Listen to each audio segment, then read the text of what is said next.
Video तो ना मैं दूसरा बना रही थी, लेकिन उसे स्विच करा मैंने इस वाले वीडियो पे, और उसका रीज़न ये है कि मुझे ना वायरल हो रखा है, वो अभी कंप्लीट नहीं हुआ वीडियो। तो मैं ना ये एक ऐसा वीडियो बना रही हूँ जो कि आप लोगों को बहुत पसंद आते हैं और हमेशा मुझसे कहते हो कि इस तरह के वीडियो बनाया करो।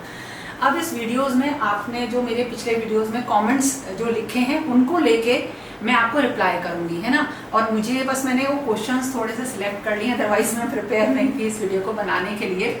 कुल मिला के देखो वीडियो में क्या चीज़ है उसको बताती हूँ। पहले तो सबसे बड़ा क्वेश्चन जो मेरे वेट को लेकर आता है, तो उस वेट की बात जो है ना कि वजन कम क्यों किया वाली जो बात है, उसे मैं कुछ लाइनों में आपके साथ शेयर करती हूँ। मतलब उन लाइनों से आप समझ जाओगे कि मैं किस बारे में आगे बात करने वाली हूँ और उसका कारण क्या था। हम लोग एक लाइफ का एक अच्छा टाइम, मतलब काफ़ी बड़े टाइम को हम जी चुके हैं और हम 40+ हैं, है ना। एक अच्छी उम्र पे अब हम आ गए हैं, क्योंकि हमारे पास बहुत सारे लाइफ लेसन्स हैं। तो देखो कई बार ऐसा होता है कि हमारी खूब बेइज्जती होती है, हुई भी होगी बेइज्जती, और हम कुछ नहीं बोलते, हम चुप रहे, लेकिन हमारी थायराइड चुप नहीं हुई। अब किसी ने बेइज्जती करी, हम फिर चुप हो गए, शांत हो गए, लेकिन हमारा कोलेस्ट्रॉल चुप नहीं हुआ, है ना। हम अपने इमोशंस को, एहसासों को दबाते रहे, लेकिन हमारा गट जो है ना उसका रिएक्शन देता रहा। कई सारी चीजें हैं ऐसी छोटी छोटी, बहुत सारी चीजों को लेके हम रो देते हैं, और कुछ ऐसे आंसू थे जो हम पी गए, लेकिन वो इन्फ्लेमेशन बनकर निकले बॉडी में से। और सबको खुश करना, इसको खुश करना, इसको खुश करना, तो सबको खुश करने की जो कीमत है वो हमारे हॉर्मोन्स ने चुकाई। रिस्पेक्ट लोगों की बढ़ाते बढ़ाते कब हमारे कैल्शियम, हमारे विटामिन B12 और भी बहुत सारी चीज़ें कैसे कम हो गई हमें पता ही नहीं चला। बात समझ में आई।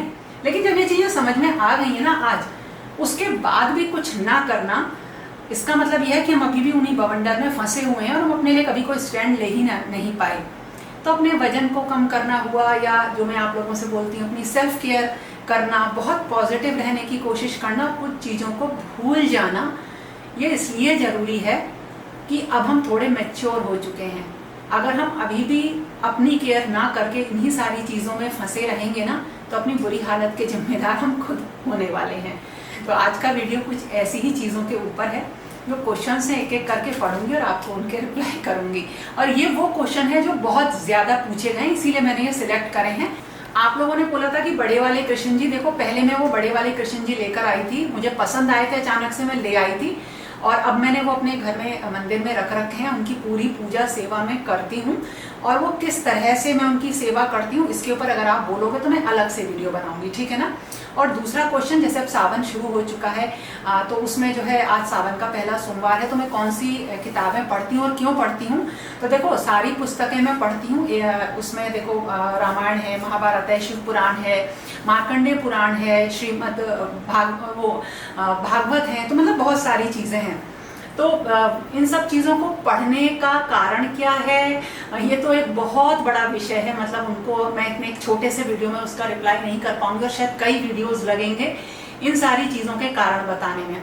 तो ये सारी चीज़ें हम इसलिए पढ़ते हैं कि हम एक शांति में रहें और हमारी ज़िंदगी को हम एक सही तथ्य के साथ जी पाएँ, आगे किसी भुलावे में न रह के जी पाएँ, और अपनी चीज़ों के डिसीजन हम अपनी नॉलेज और ज्ञान से ले पाएँ, ना कि कोई हमें उन चीज़ों को लेके बरगला सके, मतलब हमें मिसगाइड कर सके। तो इसी में एक चीज़ बताती हूँ, आप कभी रामायण पढ़ना, आपको समझ में आएगा कि सच के सामने समाज भी खड़ा नहीं रहता है। महाभारत पढ़ोगे तो आपको समझ में आएगा कि अपने जो है ना कभी भी साथ नहीं देते हैं, वही दुश्मन बन जाते हैं। और इन सारी चीज़ों को पढ़ने के बाद अपनी ज़िंदगी जीना, तो समझ में आएगा कि जो लाइफ है ना वो एक्चुअली अपनों से नहीं बदलती है, अपनों के बदल जाने से बदलती है। वही चीज़ जैसे मैं कई बार आपको बताती हूँ ना, मेरी लाइफ में भी बड़ा चेंज इसी कारण से आया। तो उन पुस्तकों को पढ़ने से ना आप एक निष्कर्ष पे पहुंचते हो, आपको चीज़ें समझ में आती हैं, अपनी लाइफ को स्मूथली आगे आप जीते हो। एक क्वेश्चन है जो कि शुरुआत से लेके आज तक मेरे चैनल पर बहुत पूछा जाता है कि घर का माहौल बहुत खराब रहता है, बहुत टेंशन रहती है, तो मैं अपने लिए नहीं सोच पाती। तो इसका मतलब ये है कि कभी हम अपने लिए सोच ही नहीं पाएंगे, क्योंकि देखो ये माहौल तो अनप्रिडिक्टेबल है, पता नहीं कब सही होगा, खराब है, उसके कारण क्या है पता नहीं, हम उन्हें सही कर पाएंगे कि नहीं कर पाएंगे। तो देखो जो अपनी लाइफ होती है, इसमें जो अपनी टेंशन होती है उनको एक साइड में रख के हमें अपनी लाइफ को जीना होता है। चीज़ को रिलेट करूंगी मैं माँ से। देखो हमारी जो जिंदगी है या जो डेली की लाइफ है ना, जिसमें बहुत सारी टेंशन है, वो कैसी होनी चाहिए, हमारा तरीका क्या होनी चाहिए। तो हमारी जो डेली लाइफ है वो एक माँ जैसी होनी चाहिए। कोई फर्क नहीं पड़ता किसकी कैसी है लेकिन अपनी सबसे अच्छी लगती है ना। कोई फर्क नहीं है कि कौन किसके लिए क्या कर रही है, ऐसा लगता है हमारी माँ हमारे लिए सबसे अच्छी है। बिल्कुल उसी तरीके से जो आज हमारी अपनी प्रेजेंट कंडीशन है वो सही है, सबकी ही ऐसी है, मतलब किसी की कैसी हमें नहीं पता, हमारी सबसे अच्छी है। हमारे से ज्यादा दुख और लोगों के पास है। कई बार तो लोग इतने ज्यादा क्रिप करते हैं ना, मैंने देखा है, सब कुछ बहुत अच्छा होता है और उसमें से एक ऐसी कमी निकाल लेते हैं जो शायद किसी और के पास हो तो उसे उस कमी का एहसास ही ना, उसे लगे कि ये तो डेली की नॉर्मल सी चीज है। तो बहुत बड़ी बड़ी जो चीजें हमारे चारों तरफ होती हैं उनको तो हम भूल जाते हैं, उनको तो हम ध्यान ही नहीं देते। किसी छोटी सी चीज को पकड़ के हम अपनी पूरी जिंदगी रोते रहते हैं। देखो, एक बार मैंने बहुत पहले एक वो बनाया था, वीडियो बनाया था, जिसमें कि मैंने ऐसी अपनी कुछ लाइफ लेसन्स के बारे में बात करी थी। तो उसमें क्वेश्चन था कि अगर हस्बैंड ही साथ ना दें तो क्या करें। तो देखो, इसका रिप्लाई मैंने बहुत पहले अपनी एक बहुत अच्छी दोस्त को भी दिया था।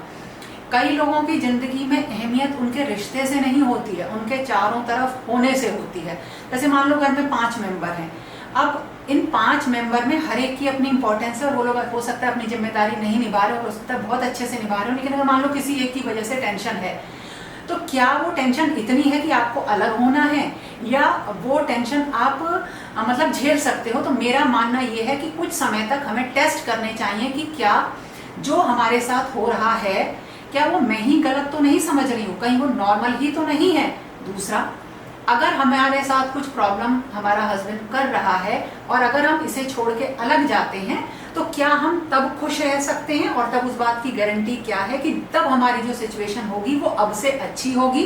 ये पहले थोड़ी सी रिस्क की एनालिसिस करना और इसमें ये सोचना कि क्या ये जो हमारे चारों, तीसरी चीज जो ये हमारे चारों तरफ के लोग हैं, मतलब हस्बैंड स्पेशली, क्या इनका होना, घूमना फिरना, चलना जो हम देख रहे हैं, क्या यही हमारे लिए काफी नहीं है। मतलब वो हमें दिख रहे हैं अपने चारों तरफ, तो क्या यही हमारे लिए एक अच्छी सिक्योरिटी नहीं है। इसमें मैं एक लाइन और बोलूंगी, देखो, अपने दिन को ना अपने हिसाब से बनाओ, अपने बच्चों के संग खुशी बांटो, अगर हस्बैंड के संग प्रॉब्लम है, घर के और कामों में खुशी बांटो, क्योंकि अगर मन में कुछ भर के जियोगे ना तो मन भर के कैसे जियोगे समझ में आई ना मेरी बात। तो कुछ चीजें ऐसी हैं जो आपके मुंह से अचानक से निकलती हैं, किसी भी चीज पे होती है, लेकिन वो हमारी जिंदगी में बहुत लंबे टाइम तक चीजों को झेलने के बाद आती हैं।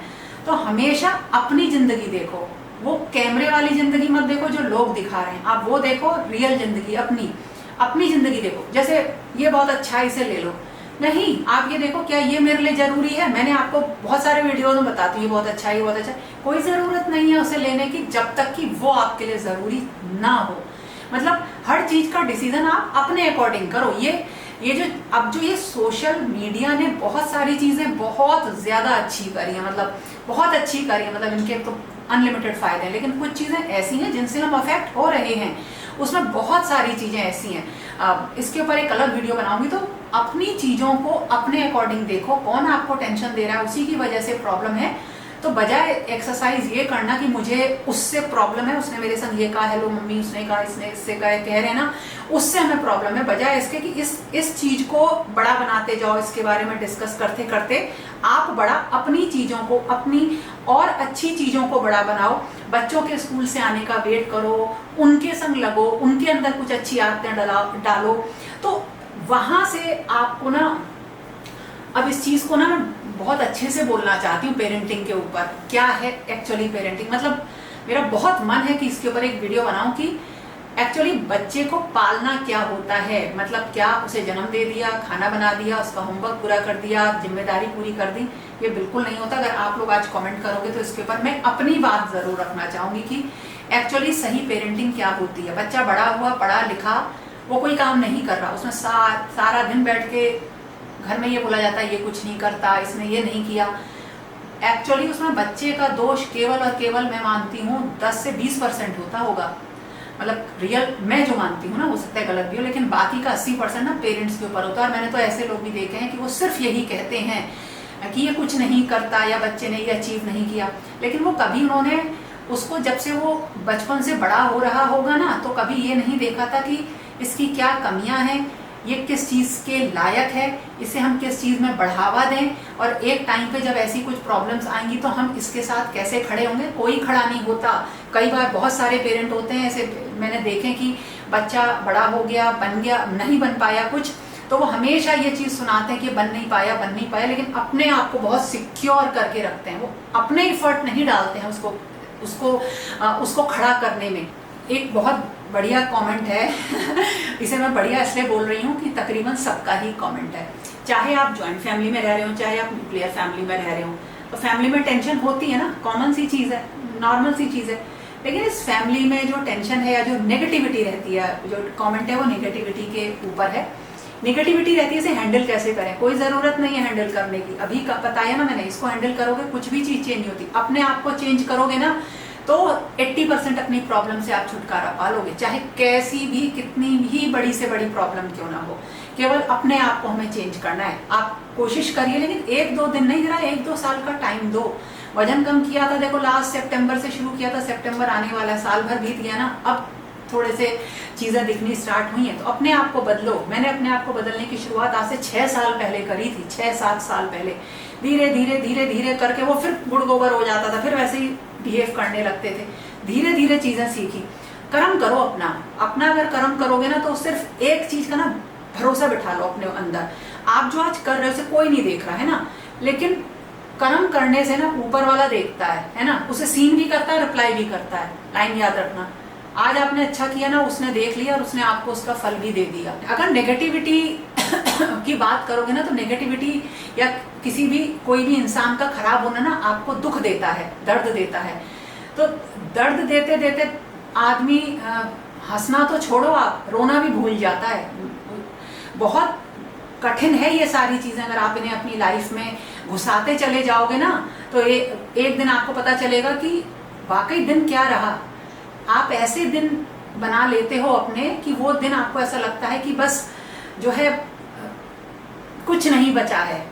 एक चीज जो मेरी शुरुआत की वीडियो से लेके अब तक आती है कि मैं ना बहुत शांत रहती हूँ, चुप रहती हूँ, अपने मतलब अपने कामों में लगी रहती हूँ। इतना काम मैं क्यों करती हूँ?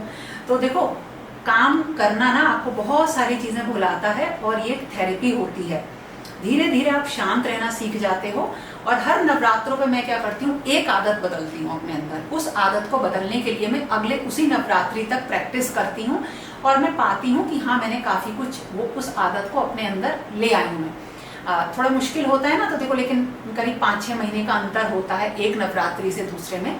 तो ऐसे करके धीरे धीरे धीरे एक एक करके, यानी साल में 2 आदतें मैं बदलती हूँ। ऐसे ही मैंने आज से 4 साल पहले करीब एक आदत अपनी बनाई थी कि मैं बहुत ज्यादा ना, अब जिसे कहते हैं ना बड़बड़ाना, काफी साल पहले, वो मैं थोड़ा कम करूंगी, धीरे धीरे धीरे धीरे कम करूंगी। इस चीज में ना धीरे धीरे मैं चुप होती चली गई। लेकिन देखो, जब मैं चुप हुई होंगी ना, उससे पहले मैं बहुत चिल्लाई भी होंगी। कोई इंसान ऐसे ही चुप नहीं होता है, उसके पीछे की अपनी एक कहानी होती है। तो किसी को ना कुछ नहीं आता है, जैसे तो इसलिए ही मैं कहती हूँ कि वक्त का इंतजार करो, अच्छे टाइम का इंतजार करो। ये सारी चीजें ना वक्त के साथ आप सीखते हो। धीरे धीरे जैसे जैसे टाइम बीतता चला जाता है, आप अपने अंदर चेंजेस देखना शुरू कर देते हो। शुरुआत में तो ऐसा लगता है कि नहीं, वाकई कुछ नहीं आता। तो किसी को कुछ नहीं आता, लेकिन वक्त आता है, और जब वक्त आता है तो उसी को सब कुछ आ जाता है। चीज होती है जिसे बोलते हैं फैमिली पॉलिटिक्स, है ना। बहुत बहुत आता है इसके बारे में। आप लोग मुझसे अपने मन की बात कहते हो, मेल भी बहुत बड़ी बड़ी आप लोग लिखते हो, सभी मैंने पढ़ रखी है। समझ नहीं आता कई बार रिप्लाई कैसे करूं उस टाइम मेल पे, लेकिन मैं इसे इस तरह से रिप्लाई करती हूँ। तो एक क्वेश्चन है कि फैमिली में पॉलिटिक्स है तो उससे कैसे डील करें। मेरे ख्याल से अभी तक जितनी हमने बात करी है उसमें से बहुत सारी चीजें ऐसी हैं जो इसी के चारों तरफ घूमती हैं, है ना। पॉलिटिक्स हो रही है, किसी से डील करने की जरूरत नहीं है। जैसा कि आप लोग बहुत सुन चुके होंगे कि जो थोड़ा सा भी आपको नहीं समझ रहे हैं ना, वो आपको परेशान करने की कोशिश करते हैं, ताकि आपका जो आपने एक लेवल बना रखा आप उससे नीचे आओ। और जैसे ही आप नीचे आओगे तो ऑलरेडी वो तो नीचे ही है, वो आपको वहीं पे पटकनी दे देंगे। आप अपना लेवल ना उनसे हमेशा अप रखो। कैसे? उस पॉलिटिक्स का कुछ भी आप भागीदार मत बनो, क्योंकि जो लोग इन पॉलिटिक्स को करते हैं वो 2-4 लोग ही होते हैं। बाकी के लोग क्या होते हैं, इनसे आपकी एक छवि बनाते हैं, लेकिन एक्चुअली उन लोगों को भी पता होता है कि ये कैसे हैं। आपको अपनी बात कहने की भी कोई जरूरत नहीं है। अपनी लाइफ जियो, जैसे अभी मैंने बोला ना, क्योंकि अगर आप अपने सपने पूरे नहीं करोगे ना, तो कुछ सपने ऐसे भी होते हैं जो ख्वाब बन जाते हैं और जिंदगी भर आपका जो है ना साथ देते हैं, वो अधूरे ख्वाब होते हैं। वो एक टाइम पे जाके आपको दर्द देने लगते हैं कि काश हमने उस टाइम ऐसे किया होता ना, तो आज हम एक और अच्छी जगह होते। अगर हमने उस टाइम अपनी पढ़ाई स्टार्ट कर दी होती तो आज हम कहीं स्टैंड करते। क्योंकि देखो मैं बताऊं ना, कभी जैसे आप इन लोगों को जवाब भी दोगे, अगर आप इस पॉलिटिक्स के ऊपर आप आंसर भी करना शुरू कर दोगे, लड़ना भी शुरू कर दोगे, तो जितनी भी आपने इनकी अच्छाइयां कर रखी होती ना, हजारों अच्छाइयों की ना, कोई भी बात नहीं होती है, कुछ नहीं होता, किसी को फर्क नहीं पड़ता। लेकिन एक गलती की एक पूरी रसीद तैयार हो जाती है। तो कोई जरूरत नहीं है इन सब चीजों में पढ़ने की, आप कभी भी नहीं लड़ पाओगे। या तो आप इनके जैसे बन जाओ, आप अपनी जिंदगी का एम इनके जैसा बना लो। वो तो बहुत आसान काम है अपनी जिंदगी का एम इस तरह से बना लेना। देखो एक लास्ट में कमेंट ले रही हूँ कि मैंने आप लोगों से बोला था कि आप लोगों को किसी भी चीज का रिव्यू चाहिए तो आप लोग मुझे कमेंट करना। मैं आपको ना हर चीज से अलग बताती हूँ, मैं रिव्यू तो जरूर बताऊंगी। जैसे मैं आपको डो मेकर का बताती हूँ, आटा गूंदने वाला जो मेरे पास है, जो ब्रेड मेकर है बेसिकली, कैंट ब्रांड का वो है। वो मैंने जब से लिया है 1.5 साल तो हो गए होंगे, मैं उसको खूब यूज कर रही हूँ। मेरे ख्याल से हाथ से डो बनाना मैं महीने में 2 दिन करती हूँ। अब देखो इसको लिया, थोड़ा सा स्टार्टिंग में मुश्किल लगा कि पानी डालो, फिर आटा डालो, फिर उससे आटा निकालो, फिर उसे धो के रखो। एक लंबा काम करे, 2 मिनट 5 मिनट में हो जाता है, ऐसा नहीं है। उसमें 8 मिनट में जब तक आटा उसमें बनता है, 8 मिनट तक मैं दूसरे काम कर लेती हूँ। बात ये है, बात ये नहीं कि 5 मिनट आटा बनाने में मुझे लगते हैं। लेकिन हाँ, जरूरी नहीं है, वो चीज जरूरी नहीं है। लेकिन आप अगर वर्किंग है, आपके पास बहुत ज्यादा काम है, तो ये सारी चीजें आपको जो है थोड़ा सा आपके काम को हल्का कर देते हैं। ये बिल्कुल सच बात है। लेकिन इसमें एक पॉइंट है, आप चीज ले आए, आपने 2 दिनों से यूज किया, फिर वो आपको थोड़ी कॉम्प्लिकेटेड लगने लगी, आपने अपनी आदत वैसे उसके अकॉर्डिंग नहीं बनाई, तो वो आपके लिए बेकार हो जाती है। एक्चुअली कोई चीज जब आपके घर में आती है ना, चाहे वो इलेक्ट्रॉनिक आइटम हो, चाहे कोई परिवार का नया सदस्य हो, आपको उसके अकॉर्डिंग बदलना पड़ता है। सही बात है ना। अगर आप अपने आप को नहीं बदल पाते तो या तो वो इंसान दुखी होकर आपका साथ छोड़ देता है, या फिर वो इलेक्ट्रॉनिक आइटम भी आपका साथ छोड़ देता है, अलमारी में बंद हो जाता है। तो उसके अकॉर्डिंग जो डो मेकर लिया है ना, तो उसके अकॉर्डिंग मैंने अपने आप को ढाला कि जितनी देर में मैं सब्जी बनाया करूंगी तो उससे पहले मैं पानी डाल के इसमें करके मैं आटा तैयार होता रहेगा मेरा, फिर मैं ये करूंगी। 2-3 बार ब्रेड बनाई, शुरुआत में तो बहुत ही खराब बनी। तो अपने आप को उसमें लगा दो कि एक चीज ली है ना, 5-6 हजार रुपए खर्च किए हैं, तो कम से कम इसमें कुछ मतलब इसके संग अपने आप को ढालें तो तब वो चीज आपको फायदा देती है। तो रिव्यू होता है कि मशीन अच्छी है कि नहीं है, इस मशीन में हम कितना काम कर सकते हैं कि क्या नहीं कर सकते हैं, और क्या वाकई इतने काम इसमें होते भी हैं। रिव्यू है ये केवल। लेकिन आपको कैसी लगी, मैंने अपनी आदत बनाई, मुझे अच्छी लगी। अगर मैं अपनी आदत नहीं बनाऊं, उसके अकॉर्डिंग नहीं डालूं, तो बिल्कुल बेकार है। तो किसी का फीडबैक टेक्निकल टर्म्स पे लेना और कितनी वो फंक्शनल है ये लेना, या उसे यूज करना कितना आसान है, मेरे ख्याल से इतना बहुत होता है। DIY बनाना और हाथ से सिली अपनी चीजों को लगाना, क्यों? हर चीज हम खरीद सकते हैं। देखो ये ला सकते हैं, इसका सामान रखा, सब जाओ मार्केट में ले आओ। लेकिन जैसे मैं कुछ काम करती हूँ ना, मैंने अभी ट्रे बनाई छोटी छोटी, तो अभी मैं कैमरा निकालूंगी, जाऊंगी इसका कार्ड निकालूंगी, तो मैं रखूंगी, तो वो जो ट्रे है ना, वो मैंने बनाई है। जैसे ही मैं उसमें रखती हूँ ना, मुझे बड़ा अच्छा फील होता है ना। मुझे इस चीज की बहुत कदर है कि मुझे कैसा फील होता है। जो चीज मुझे अच्छा फील नहीं देती उसको मैं बिल्कुल नहीं करना पसंद करती। नो, बिल्कुल नहीं, मुझे किसी की परवाह नहीं है। तो जो चीज मुझे अच्छी लग रही है वो करूंगी ना। एक टाइम ऐसा था कि मेरे घर में आप घुसोगे और पूरे घर में घूम के जब निकलोगे, आपको हर चीज मेरे हाथ की बनी दिखाई देगी। पर्दे, चादर, सामान, सब कुछ इतना मैं बनाती थी, है ना। अब थोड़ी बिजी हूँ तो कम हो पाता है ये काम। दूसरा चीज अब धीरे धीरे बहुत सस्ती मिलने लगी है, उससे ज्यादा कॉस्ट तो DIY घर में बनाने की पड़ जाती है, इसलिए मैं आप लोगों को नहीं बताती, है ना। तो वेस्ट को रिसाइकिल करके कुछ बनाना, वो एक रियल DIY है, रादर देन कि हम एक DIY बनाने के लिए हम बहुत सारी चीजें खरीद के ला रहे हैं और फिर हम एक पीस बना रहे हैं। तो वो मुझे नहीं लगता कि वो मतलब वो मुझे कॉस्ट के पॉइंट ऑफ व्यू से ऐसी चीज नहीं लगती। बजाय इसके कि आप आगे जाके पछताओ, आप कुछ चीजों को आज सही करो, अपने ऊपर, अपने बच्चों के ऊपर, या जो आपकी जिम्मेदारी है उन्हें इतने अच्छे तरीके से निभाओ कि ऊपर वाला भी जब आपका रजिस्टर खोल के बैठे ना, तो वो डिस्टिंक्शन देने के बाद आपका रजिस्टर बंद करे, है ना। सिर्फ उसको जवाब देने के लिए आप काम करो। आप किसी को खुश करने की कोशिश मत करो। खाना कैसा बना, अच्छा बना तो बहुत बढ़िया लगा, अगर बोल दिया नहीं अच्छा बना तो मैं बड़ा बुरा लगा। नहीं, खाना बनाया है हमने, मन से बनाया, बढ़िया बनाया है, आपको अच्छा लगा आप खाओ, आपको अच्छा नहीं लगा तो बाहर बहुत ऑप्शन है खाने के, आप वहाँ खाओ। बात समझ में आई ना? अपने आप को दूसरों के इमोशन से कष्ट देना ये सबसे बड़ी मूर्खता होती है। दूसरों के इमोशंस पता नहीं आपके लिए हो कि ना हो, पता नहीं आप उनकी प्रायोरिटी हो कि ना हो, है ना? आपको नहीं पता, क्योंकि आप किसी के दिल में झांक के नहीं रख रहे हैं। बहुत कुछ चीज़ें बहुत फैब्रिकेटेड होती है, बड़ी आपको आपकी सिचुएशन और आपका दिमाग और आपका मूड देख के कस्टमाइज करी जाती हैं। रियल चीज़ को ढूंढने की कोशिश करो और वो किसी के भी साथ रहते रहते आपको पता चल जाती है। कुछ का नेचर बहुत खराब होता है, तो अब अगर आप नेचर की बात करो तो ये बोलो कि हाँ इनका नेचर खराब है, लेकिन जब मन की बात करो तो आपको पता है कि जब मन बहुत अच्छा है तो वो भी बोलना सीखो। बस मॉरल यही था इस पूरे वीडियो का। और इसके साथ एक चीज़ और, हम लोगों की बुराई करते हैं, लेकिन किसी भी इंसान में सिर्फ बुराई नहीं होती, कुछ अच्छाइयाँ भी होती हैं, है ना? तो हमें कोशिश ये करनी चाहिए कि जब हम बैठें, हम जिसके साथ भी बैठे, फर्स्ट तो मैं आपसे बोलूँगी कि पॉइंट डिस्कस मत करो। जैसे मैं अपने घर की बता के लास्ट करती हूँ इस वीडियो को। मैं, मेरे बच्चे, हम लोग या मेरे हस्बैंड, हम लोग कभी भी बैठते हैं, बात करते हैं, मैं किसी की बुराई अपने घर में पिछले 3-4 साल से नहीं करती। जैसे मेरे बच्चे भी बाहर निकलते हैं, आते जाते हैं, उन्हें कुछ सुनाई पड़ता है, वो आके मुझे अगर वैसे तो बताते ही नहीं है, लेकिन उन्हें स्ट्रिक्टली बताया कि माँ नहीं सुनेगी, बिल्कुल नहीं सुनेगी, मतलब मुझे नहीं पसंद है। अरे इतने मुद्दे हैं बात करने को, इतने अच्छे अच्छे टॉपिक्स हैं, आप थोड़ी सी उन टॉपिक्स पे बात करो ना, देखो कितना मजा आता है, ठीक है ना? तो दोस्तों कुछ भी पसंद आया हो तो लाइक जरूर करना, और कुछ आगे भी पूछना चाहते हो तो उसको लेके कमेंट में ज़रूर लिखना। तो फिर मिलेंगे एक नए और इंटरेस्टिंग वीडियो के साथ। मेरी तबीयत सही नहीं है, जैसे ही सही होगी मैं ज़रूर जल्दी से अपने वीडियो को कंप्लीट करूँगी, फिर आपके साथ शेयर करूँगी। तो तब तक के लिए okay friends, thank you and bye bye.